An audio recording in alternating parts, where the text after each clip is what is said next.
Big boss Marathi season 6चे आता 2 आठवडे झालेत, 15 दिवस झालेत आणि या 15 दिवसांमध्ये मला असं वाटतंय की गेम फक्त 3 ते 4 लोक खेळतायत. बाकीच्यांना म्हणजे समजलं नाही किंवा ते ट्राय करतायत अजून. मागचा आठवडा जर आपण पाहिला तर ते राकेश बापट यांच्यावरचे आरोप असतील, पुढे नंतर त्यांनी पण काही गोष्टी रूल तोडल्या वगैरे झाल्या.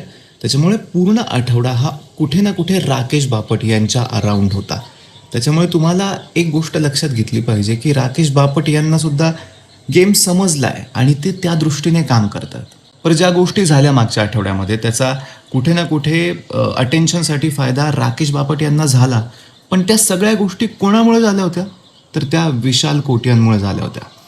म्हणजे अनुश्री आणि रुचिता ह्या जे काही बोलल्या त्याच्यामागे कुठे ना कुठे विशालचं आपलं डोकं दिसतंय.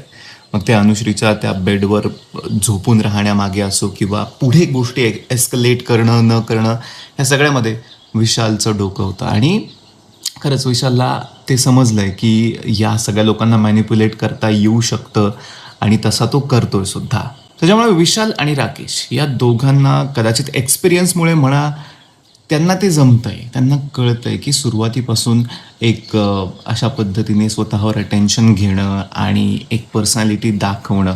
ते दाखवत नाहीत नीट अजून पर्सनॅलिटी, पण ते त्यांनी सुरू केलेलं आहे.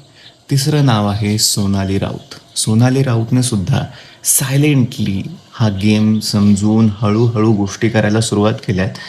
आणि मागच्या आठवड्यामध्ये तिने स्वतःवर अटेन्शन यावं असा एक किस्सासुद्धा केला. म्हणजे तो टास्क करायला ती नाही म्हटली, पण तरीही असं वाटतं की या तिघांनाच कळतंय ते काय करतायत.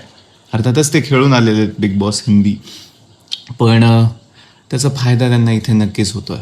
जर बाकी कंटेस्टंट्समधनं विचार केला तर तन्वीला माहिती आहे की स्वतःकडे अटेन्शन कसं घ्यायचं आणि ती त्या दृष्टीने प्रयत्नसुद्धा करते.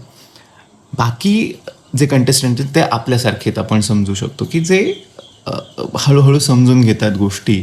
त्यांना अजून फारसं राजकारण कळत नाही आहे, ते प्रयत्न नक्कीच करतात. दीपाली सय्यद असतील किंवा प्राजक्ता शुक्रे, त्यांच्याकडनं ज्या चुका होत आहेत ना त्या लोकांना असं वाटते की ते गेमचा भाग आहे, पण मला असं वाटते की त्या चुकाच आहेत त्यांच्या. प्राजक्ता शुक्रेने टास्कमध्ये 2 फेऱ्यांमध्ये वेगवेगळे निकष लावून निर्णय देणं, मला ही त्यांची चूक वाटते. आणि मग नंतर ती अशी पोर्ट्रे झालेली आहे की ते मुद्दामून केलं गेलं, एक रिवेंज म्हणून किंवा बाकी गोष्टी म्हणून असतील कदाचित. पण हळूहळू या चुका मागे टाकून सगळ्या कंटेस्टंट्सना पुढे येणं फार महत्त्वाचं आहे. आणि या तिघांचा गेम त्यांना समजला पाहिजे. राकेश बापट, विशाल कोटियान आणि सोनाली राऊत हे तिघंही खूप शार्पली खेळतात. आणि मला या तिघांमधले सगळ्यात जास्त शातीर विशाल वाटतो. आणि विशाल हा मागे राहून सगळं करतोय, म्हणजे तो खूप भयानक लेवलचा गेम खेळतोय. तुम्हाला काय वाटतं कमेंट्समध्ये सांगा की तिसरा आठवडा कोणाच्या नावावर असेल? जसं मागचा आठवडा हा राकेश बापट यांनी पूर्णपणे गाजवलेला आहे असं आपण म्हणू शकतो. मग तो त्यांच्यावर आरोप झाला, ती चांगली गोष्ट नव्हती, पण नंतर त्यांनी स्वतःकडेच अटेन्शन ठेवलं, आठवड्यामध्ये अटेन्शन जाऊ दिलं नाही. मग त्यांनी केलेल्या गोष्टी चुकीच्याही होत्या काही, पण त्यांच्यावर तो आठवडा संपूर्ण केंद्रित होता. तिसरा आठवडा कोणावर केंद्रित असेल? कोण सेंटर ऑफ अट्रॅक्शन असेल या 3rd वीकचा?